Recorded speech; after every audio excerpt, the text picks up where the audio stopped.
నన్ను క్షమించు వదినా. నిన్ను, అన్నయ్యను చాలా బాధపెట్టాను. అన్నయ్య మాకు డబ్బులు ఇచ్చిన విషయంలో నువ్వు కోపడ్డావు కానీ, ఆ కోపంలో మా మంచి కోసమే ఆలోచించావు. ఒకరోజు కళ్యాణ్, రాధిక బెడ్రూమ్‌లో కూర్చొని ఉంటారు. రాధిక నెమ్మదిగా కళ్యాణ్ దగ్గరకు వచ్చి, ఏవండీ, మన పెళ్ళై 2 నెలలవుతోంది. కానీ మీ ముఖంలో ఎప్పుడూ ఏదో తెలియని టెన్షన్ కనిపిస్తూనే ఉంది. ఏమైంది? నాతో కూడా చెప్పకూడదా? కళ్యాణ్ నవ్వుతూ దాచడానికి ప్రయత్నిస్తూ, ఏం లేదు రాధిక, ఆఫీస్ వర్క్ అంతే. అబద్ధం చెప్పకండి. మీ చెల్లెలి పెళ్లికి చేసిన అప్పులు ఇంకా చాలా ఉన్నాయని నాకు తెలిసింది. జీతంలో సగానికి పైగా వడ్డీలకే పోతుందంట గదా! అవును రాధిక, పల్లవి నాకు ఒక్కగానొక చెల్లెలు. తన పెళ్లి ఘనంగా చేయాలనుకున్నాను. అందుకే కొంచెం అప్పు చేయాల్సి వచ్చింది. నువ్వేం కంగారు పడకు, ఇంకో ఏడాదిలో అప్పులన్నీ తీరిపోతాయి. నాకర్థమవుతుంది కళ్యాణ్. మీ చెల్లెలి మీద మీకున్న ప్రేమను నేను గౌరవిస్తాను. కానీ మనకంటూ ఒక జీవితం ఉంది కదా! ఇప్పటి నుండైనా కొంచెం జాగ్రత్తగా ఉండాలి కదా అని నా ఆరాటం. రాధిక చాలా ప్రాక్టికల్‌గా ఆలోచించే అమ్మాయి. రేపటి భవిష్యత్తు గురించి ఆమెకు భయముంది.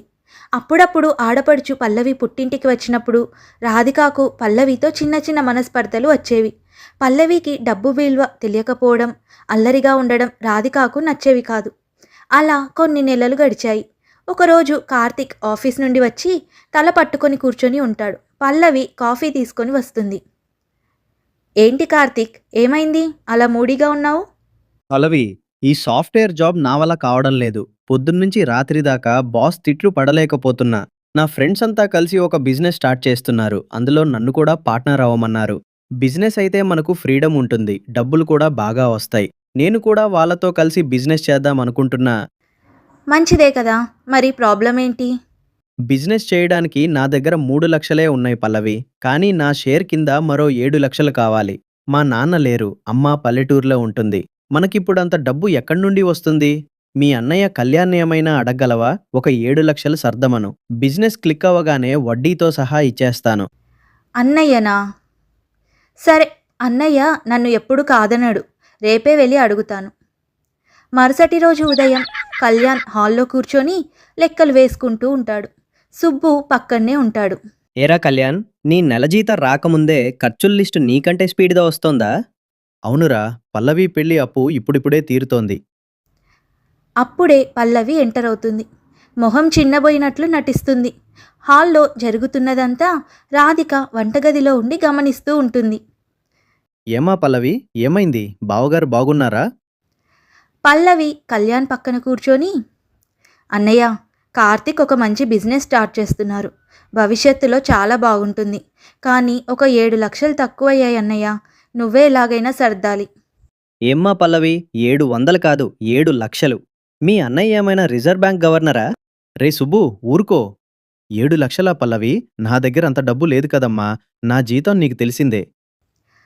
పల్లవి కన్నీళ్లతో డ్రామా చేస్తూ, నాకు తెలుసన్నయ్య, కానీ కార్తీక్ ఈ ఉద్యోగం చేయలేక నరకం చూస్తున్నారు. ఈ బిజినెస్ వదులుకుంటే ఆయన జీవితం పాడైపోతుంది. నా కాపురం బాగుండాలని నువ్వు కోరుకుంటే ఎలాగైనా సర్దు అన్నయ్య.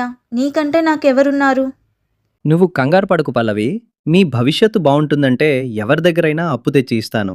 నువ్వు సంతోషంగా ఉండటమే నాకు కావాలి. అని చెప్పి చెల్లిని ఇంటికి పంపుతాడు కళ్యాణ్. పల్లవి వెళ్ళిపోయాక ఇల్లు రణరంగం అవుతుంది. రాధిక తీవ్రమైన కోపంతో కళ్యాణ్ ముందుకు వస్తుంది. ఏంటి కళ్యాణ్ ఇది? మీ చెల్లెలు అడగడమే ఆలస్యం. ఆలోచించకుండా అంత డబ్బు ఇవ్వటానికి ఎలా ఒప్పుకుంటారు? ఆ 7 లక్షలు ఇప్పుడు ఎక్కడి నుంచి తెస్తారు? మొన్ననే కదా పెళ్లి అప్పు తీరింది. మళ్ళీ వాళ్ళ విలాసాల కోసం, బిజినెస్ కోసం ఎవరి దగ్గర అప్పు తెచ్చి ఇస్తారా? రాధిక, అరవకు. నా చెల్లెలి కాపురం బాగుపడుతుంది అంటే నేను ఎంతైనా కష్టపడతాను. మరి నా పరిస్థితి ఏంటి? మన భవిష్యత్ ఏంటి?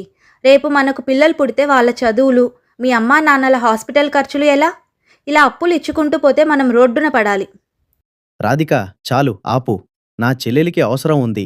వాళ్ళు బిజినెస్ సక్సెస్ అయ్యాక తిరిగి ఇచ్చేస్తారు అన్నారు కదా. ఈ విషయంలో నువ్వు ఎక్కువ జోక్యం చేసుకోకు. నా నిర్ణయం మారదు. అని చెప్పి అక్కడి నుండి వెళ్ళిపోతాడు కళ్యాణ్. మరుసటి రోజు రాధిక పల్లవి ఇంటికి వెళ్తుంది. పల్లవి, నువ్వు చేస్తుంది అస్సలు బాలేదు. మీ ఆయనకు ఉద్యోగం చేయడం ఇష్టం లేకపోతే దానికి మీ అన్నయ్య ఏం చేస్తాడు? 7 లక్షలంటే చిన్న మొత్తమా? వదినా, నువ్వు నాకు నీతులు చెప్తున్నావా? నా కాపురం బాగుండాలని నా అన్నయ్య డబ్బులు ఇస్తుంటే మధ్యలో నీకేంటి నొప్పి? నా కాపురం తగలబడిపోతుంటే నాకు నొప్పి కాక ఇంకెవరికుంటుంది పల్లవి? మీ అన్నయ్య రాత్రిళ్ళు నిద్రపోకుండా లెక్కలు వేసుకుంటూ నరకం చూస్తున్నాడు. నువ్వు మాత్రం ఏడుస్తూ వచ్చి డబ్బులు అడిగి పట్టుకెళ్తావు. ఆ డబ్బుతో మీరు వ్యాపారం చేస్తారో విలాసాలు చేస్తారో నాకు తెలీదా? ఎక్కువ మాట్లాడకు వదినా. నా అన్నయ్యను అడిగే హక్కు నాకు పుట్టుకతోనే వచ్చింది. నువ్వు ఆ ఇంటికి నిన్న కాక మొన్న వచ్చావు. నన్ను ఆపే ధైర్యం నీకు లేదు. మా అన్నయ్య నన్ను కాదనడు. అవును, నీ అన్నయ్య అమాయకుడు. నువ్వు స్వార్థపర్రాలివి. అందుకే నా మాట వినబడడం లేదు. కానీ గుర్తుపెట్టుకో పల్లవి, ఎప్పుడైనా అప్పుల ఊబిలో మునిగిపోతే కాపాడడానికి మీ అన్నయ్య దగ్గర కూడా ఏమీ మిగలదు అని మాట అనుకుంటారు పల్లవి రాధికాలు. కళ్యాణ్ తన భార్య మాటలను బేఖాతరు చేశాడు. బయట వడ్డీ వ్యాపారుల దగ్గర సంతకాలు పెట్టి భారీ వడ్డీకి 7 లక్షల రూపాయలు అప్పు తెచ్చి పల్లవి చేతిలో పెట్టాడు. కార్తీక్ ఆ డబ్బుతో బిజినెస్ మొదలుపెట్టాడు. మొదట్లో వ్యాపారం బాగానే నడిచింది. చేతికి డబ్బులు వచ్చాయి. కానీ ఆ వచ్చిన డబ్బుతో పల్లవి, కార్తీక్ జాగ్రత్తగా ఉండకుండా విలాసవంతమైన జీవితానికి అలవాటు పడ్డారు. అవసరం లేకపోయినా బ్రాండెడ్ వస్తువులు, ఐఫోన్లు, ఇంటికి ఖరీదైన ఫర్నిచర్ కొంటూ డబ్బును నీళ్లలా తగిలేశారు. కానీ ఇక్కడ కళ్యాణ్ పరిస్థితి దారుణంగా మారింది. చేసిన అప్పుల వడ్డీలు కట్టడానికి జీతం సరిపోక ఇంట్లో చాలా స్ట్రిక్ట్గా ఉండాల్సి వచ్చింది. కూరగాయల దగ్గర నుండి ప్రతిదానికి లెక్కలు చూడడం మొదలుపెట్టాడు. అలా కొన్ని రోజులు గడిచాయి. ఒకరోజు రాధిక కళ్యాణ్తో ఇలా అంటుంది. ఏవండి, వచ్చే వారం మన పెళ్లి రోజు వస్తుంది. పెళ్ళయ్యాక మనం ఎక్కడికి వెళ్ళలేదు. ఒక చిన్న ట్రిప్ వెళ్దామా? ఎక్కువ ఖర్చు వద్దు. జస్ట్ పక్కనే ఉన్న ప్లేస్కి ఎక్కడైనా వెళ్ళి వద్దాం. కళ్యాణ్ విసుగ్గా, లేదు రాధిక, ఇప్పుడు నా దగ్గర 1000 రూపాయలు కూడా ఎక్స్ట్రా లేవు. ఈ నెల వడ్డీలు ఇంకా కట్టలేదు. అనవసరమైన ఖర్చులు పెట్టకు అని ఎన్నిసార్లు చెప్పాలి? ఇంకో 4 నెలలు ఓపిక పట్టు. నా చిన్న చిన్న ఆశలు కూడా మీకు అనవసరమైన ఖర్చులా కనిపిస్తున్నాయా? మీ చెల్లెలు ఇల్లు చూసారా? ప్రతి వారం హోటళ్ళు, కొత్త వస్తువులు, వాళ్లకు డబ్బులు ఇవ్వడానికి మీ ప్రాణం అడ్డం పెడతారు. కానీ నాతో ఒక్క పూట గడపడానికి డబ్బులు లేవా అని బాధపడుతూ ఏడుస్తూ గదిలోకి వెళ్ళిపోతోంది రాధిక. కళ్యాణ్ బాధగా తల పట్టుకుంటాడు. ఒకరోజు కళ్యాణ్, సుబ్బు డైనింగ్ టేబుల్ దగ్గర కూర్చొని ఉంటారు. ఏంటి రాధిక గారు, ఇవాళ టిఫిన్లో ఉప్మా పెట్టారు, అది ఇంతే ఉంది? సుబ్బు గారు, ఇంట్లో కొత్త రూల్స్ వచ్చాయి. మా ఆయనగారు అప్పులు చేసి అందరికీ దానాలు చేస్తున్నారు కదా, అందుకే ఉప్మాలో జీడిపప్పు బదులు శనగపప్పు, చట్నీలో వేరుశనగ పప్పుల బదులు కొబ్బరి వేసి నీళ్ళు ఎక్కువ పోసాను. రాధిక, మరీ ఇంత కంజూసితనమా? మరి మన పెళ్లి రోజు వస్తుంది. కనీసం ఏదైనా చిన్న ట్రిప్ వెళ్దామా అంటే మీ దగ్గర డబ్బులు లేవన్నారు కదా. మీ చెల్లెలకి ఇవ్వడానికి మాత్రం లక్షలుంటాయి. రే కళ్యాణ్, మీ ఆవిడ చెప్పే లాజిక్లో మ్యాజిక్ ఉందిరా. నువ్వు ట్రిప్ కాదు కదా, కనీసం పార్కుకి తీసుకెళ్లాలన్నా టికెట్కి అప్పు చేయాలేమో. కాలం ఎప్పుడూ ఒకేలా ఉండదు. కార్తీక్ వ్యాపారంలో సరైన అవగాహన లేకపోవడం, విలాసాలకు ఎక్కువ ఖర్చు చేయడం వల్ల కొన్నాళ్లకు బిజినెస్లో పూర్తిగా లాస్ వచ్చింది. అప్పుల వాళ్ళు ఇంటి మీదకు రావడం మొదలుపెట్టారు. ఇల్లు గడవడం కూడా కష్టమైపోయింది. పల్లవి మళ్ళీ ఏడుస్తూ అన్నయ్య దగ్గరకు వచ్చింది. అన్నయ్య, సర్వస్వం పోయిందన్నయ్య. కార్తీక్ చేసిన తప్పుల వల్ల బిజినెస్ లాస్ అయింది. ఇప్పుడు మాకు కనీసం తినడానికి కూడా డబ్బులు లేవు. అప్పుల వాళ్ళ ఇంటికి వచ్చి నానా మాటలు అంటున్నారు. ఎలాగైనా ఒక 5 లక్షలు ఇప్పించావా ప్లీజ్ అన్నయ్య. 5 లక్షలా? నా పరిస్థితి ఏంటో నీకు తెలుసు కదమ్మా. నా దగ్గర అస్సలు డబ్బు లేదు. కానీ నువ్వు రోడ్డున పడడం నేను చూడలేను.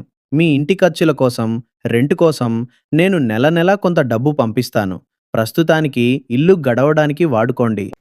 కళ్యాణ్కు చెల్లెల మీద ఉన్న ప్రేమ ఒక గుడ్డితనంగా మారింది. ఇంట్లో రాధికకు తెలిస్తే పెద్ద గొడవ అవుతుందని తన భార్యకు తెలియకుండా బ్యాంకు లాకర్లో ఉన్న రాధిక బంగారం దొంగతనంగా తీసుకెళ్లి తాకట్టు పెట్టాడు. ఆ వచ్చిన డబ్బుతో నెల నెల చెల్లెలి అకౌంట్లో వేయడం మొదలుపెట్టాడు. ఈ విషయాన్ని పూర్తిగా దాచాడు. కానీ నిజం ఎక్కువ కాలం దాగదు కదా. ఒకరోజు కళ్యాణ్ సోఫాలో నిద్రపోతూ ఉంటాడు. ఫోన్ పక్కనే ఉంటుంది. రాధిక హాల్లో ఇల్లు తుడుస్తూ ఉంటే కళ్యాణ్ ఫోన్ వరుసగా వైబ్రేట్ అవుతుంది. రాధిక ఫోన్ తీసి చూస్తుంది. రాధిక మెసేజ్ చదువుతూ కళ్ళు పెద్దవి అవుతాయి. అందులో ఇలా రాసి ఉంటుంది. Dear customer, your gold loan is interest is due అని ఉంటుంది. గోల్డ్ లోనా? కళ్యాణ్ పేరు మీద గోల్డ్ లోన్ ఏంటి? కంగారుగా కళ్యాణ్ బ్యాంక్ యాప్ ఓపెన్ చేసి ట్రాన్సాక్షన్స్ చూస్తుంది. అందులో ప్రతి నెల పల్లవి అకౌంటుకు డబ్బులు వెళ్తున్నట్టు ఉంటుంది. రాధికకు కాళ్ళ కింద భూమి కదిలినట్లు అవుతుంది. ఆమె బ్యాంకుకు వెళ్ళి లాకర్ ఓపెన్ చేసి నగల కోసం చూస్తుంది. నగల పెట్టె ఖాళీగా ఉంటుంది. ఆమె గుండె పగిలేలా ఏడుస్తూ కోపంతో ఇంటికి వచ్చి కళ్యాణ్ను గట్టిగా పిలుస్తుంది. కళ్యాణ్, లేవండి. కళ్యాణ్, మిమ్మల్నే, లేవండి. లేచి నాకు సమాధానం చెప్పండి. కళ్యాణ్ కంగారుగా లేస్తూ, ఏమైంది రాధిక? ఎందుకంతలా అరుస్తున్నావు? రాధిక నగల ఖాళీ పెట్టెను కళ్యాణ్ ముఖం మీద విసురుతూ, ఎక్కడున్నాయి నా నగలు? నా తల్లిదండ్రులు నా పెళ్లికి పెట్టిన నా బంగారం ఎక్కడా? కళ్యాణ్ భయంతో తడబడుతూ, అది రాధిక, పల్లవి ఇల్లు గడవటం కష్టంగా ఉందంటే అత్యవసరమై బ్యాంకులో తాకట్టు పెట్టాను. నువ్వేమీ కంగారు పడకు. నేను ఎలాగైనా విడిపిస్తాను రాధిక. రాధిక తీవ్రమైన ఆవేదనతో కళ్ళల్లో నిప్పులు కురిపిస్తూ, విడిపిస్తారా? దేంతో విడిపిస్తారు? మీ జీతంతోనా? నెల నెల నాకు తెలియకుండా మీ చెల్లెలకి డబ్బులు తగలేస్తున్నారు.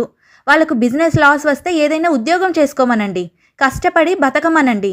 ఇంకా ఎంతకాలం ఇలా అప్పులు చేసి మీ రక్తాన్ని కూడబెట్టిన సొమ్మును వాళ్ళకి ఇస్తూ పోతారు? ఈరోజు నా బంగారం పోయింది, రేపు వాళ్ళు అడిగితే మనం ఉంటున్న ఇల్లు కూడా అమ్మేస్తారా? మనమెలా బతకాలప్పుడు? నేనంటే మీకు అసలు విలువ ఉందా? నేను మీ భార్యనా లేక ఇంట్లో పని మనిషినా? రాధిక అంటున్న మాటలకు కళ్యాణ్ తలదించుకొని ఉంటాడు. రాధిక మాటల్లోని ప్రతి అక్షరం నిజమని అతనికి అర్థమవుతుంది. రాధిక కన్నీళ్లు, ఆమె ఆవేదన కళ్యాణ్ కళ్ళు తెరిపించాయి. తను చేస్తున్నది సహాయం కాదు, ప్రేమ పేరుతో వాళ్ళను సోమరిపోతులను చేస్తున్నానని, తన భార్య జీవితాన్ని నాశనం చేస్తున్నానని తెలుసుకున్నాడు. తప్పు దిద్దుకోవాలని గట్టిగా నిర్ణయించుకున్నాడు. మరుసటి రోజు కళ్యాణ్ పల్లవి ఇంటికి వెళ్తాడు. కార్తిక్, పల్లవి సోఫాలో కూర్చొని టీ తాగుతూ ఉంటారు. పల్లవి నవ్వుతూ, రా అన్నయ్య, కూర్చో. ఈ నెల డబ్బులు ఇంకా అకౌంట్లో పడలేదేంటన్నయ్య? ఇంటి రెంట్ కట్టాలి, కొంచెం త్వరగా చూడవా? కళ్యాణ్ చాలా సీరియస్గా గంభీరమైన స్వరంతో, పల్లవి, కార్తీక్, వినండి. ఇకపై నా నుండి మీకు ఒక్క రూపాయి కూడా రాదు. నెల నెలా నేను డబ్బులివ్వలేను. పల్లవి షాక్ అవుతూ, ఏంటన్నయ్య అలా మాట్లాడుతున్నావు? వదిన ఏమైనా అందా? నువ్వు కాకపోతే మాకెవరున్నారు? మీ వదిన ఏమీ అనలేదు పల్లవి. నా అంతటా నేనే తెలుసుకున్నాను. మీకోసం నా భార్య పుట్టింటి నగలను తాకట్టు పెట్టే స్థాయికి దిగజారిపోయాను. కార్తీక్, నువ్వు బాగా చదువుకున్నావు కదా? ఒక సాఫ్ట్వేర్ ఉద్యోగం వదిలేసి బిజినెస్ లాస్ అయితే ఇంట్లోననే కూర్చుండిపోతావా? నా చెల్లెలిని రోడ్డున పడేస్తావా? కార్తిక్ తలదించుకొని, బావగారు, అది. ఇదిగో కార్తీక్, నా ఆఫీస్లోనే ఒక చిన్న ఉద్యోగం మాట్లాడాను. జీతం తక్కువే అయినా మీ కష్టార్జితంతో బతకడం నేర్చుకోండి. అప్పుడే మీకు డబ్బు విలువ, జీవితం విలువ తెలుస్తుంది. రేపటి నుండి నువ్వు ఆఫీస్కు రావాలి. లేదంటే మీ దారి మీది, నా దారి నాది. కళ్యాణ్ కఠినమైన నిర్ణయం కార్తీక్లో మార్పు తెచ్చింది. తను ఎంత తప్పు చేశాడో కార్తీక్ తెలుసుకున్నాడు. కార్తీక్ కళ్యాణ్ చేతులు పట్టుకుని, బావగారు, మమ్మల్ని క్షమించండి. మీ ప్రేమను మేము ఆసరాగా చేసుకొని బాధ్యత లేకుండా తిరిగాము. రేపటి నుంచే నేను ఉద్యోగానికి వెళ్తాను. నా భార్యను నేను కష్టపడి పోషించుకుంటాను. పల్లవి కూడా కళ్ళల్లో నీళ్లతో, అన్నయ్య నన్ను క్షమించు. నా స్వార్థం కోసం నీ సంసారంలో మంటలు పెట్టాను. వదినను కూడా చాలా బాధ పెట్టాను. ఆ రోజు నుండి కార్తీక్ కష్టపడి ఉద్యోగం చేయడం మొదలుపెట్టాడు. పల్లవి కూడా లగ్జరీలను వదిలేసి పొదుపుగా ఉండడం నేర్చుకుంది. కొన్నాళ్ల తర్వాత కార్తీక్ తన కష్టార్జితంతో కళ్యాణ్ చేసిన అప్పులను, రాధికా నగలను విడిపించాడు. వదినా, ఏంటిది పల్లవి? నీ బంగారం వదినా. ఆ రోజు నా స్వార్థం కోసం అన్నయ్య నీకు తెలియకుండా నీ నగలు తాకట్టు పెట్టి నాకు డబ్బులు ఇచ్చాడు. ఈ విషయం తెలిసి నువ్వు ఎంత నరకం అనుభవించావో నాకు ఆలస్యంగా అర్థమైంది వదినా. కార్తీక్ రాత్రి పగలు కష్టపడి ఉద్యోగం చేసి జీతం దాచి మరీ ఈ నగలు విడిపించారు. రాధిక నెమ్మదిగా బాక్స్ అందుకొని పల్లవి వంక చూసింది. నన్ను క్షమించు వదినా. నిన్ను అన్నయ్యను చాలా బాధ పెట్టాను. అన్నయ్య మాకు డబ్బులు ఇచ్చిన విషయంలో నువ్వు కోపడ్డావు, కానీ ఆ కోపంలో మా మంచి కోసమే ఆలోచించావు. రాధిక పల్లవి కన్నీళ్లు తుడుస్తూ నవ్వుతూ, పల్లవి, ఆడపడుచంటే చెల్లెలితో సమానం. నా నగలు పోయాయని నాకు బాధ కాదు. నా భర్త అప్పుల్లో మునిగిపోతున్నాడని, మీ కాపురం బాధ్యత లేకుండా పాడైపోతుందని నా ఆరాటం. ఇప్పుడు చూడు, మీ కాళ్ళ మీద మీరు నిలబడ్డారు. నాకు నా నగలు రావడం కంటే నా ఆడపడుచు సంసారం చక్కబడ్డమే ఎక్కువ సంతోషం. ఆ రోజు నుండి ఆ ఇంట్లో అందరూ సంతోషంగా ఉన్నారు. బంధుత్వాలు, ప్రేమలు ఎంత ముఖ్యమో బాధ్యత, పరిమితులు కూడా అంతే ముఖ్యం. సహాయం చేయడం అంటే చేతికి డబ్బులిచ్చి వాళ్ళను సోమరిపోతులను చేయడం కాదు. వాళ్ళ కాళ్ళ మీద వాళ్ళు నిలబడేలా ఒక మార్గం చూపించడం. ఇది ఇవాల్టి కథ. ఈ కథ మీకు నచ్చినట్టయితే తప్పకుండా లైక్ చేయండి, షేర్ చేయండి. అలాగే ఇలాంటి మరిన్ని మంచి కథలను వినడానికి మన ఛానల్ని తప్పకుండా సబ్స్క్రైబ్ చేసుకోండి. మరొక మంచి కథతో మళ్ళీ కలుసుకుందాం.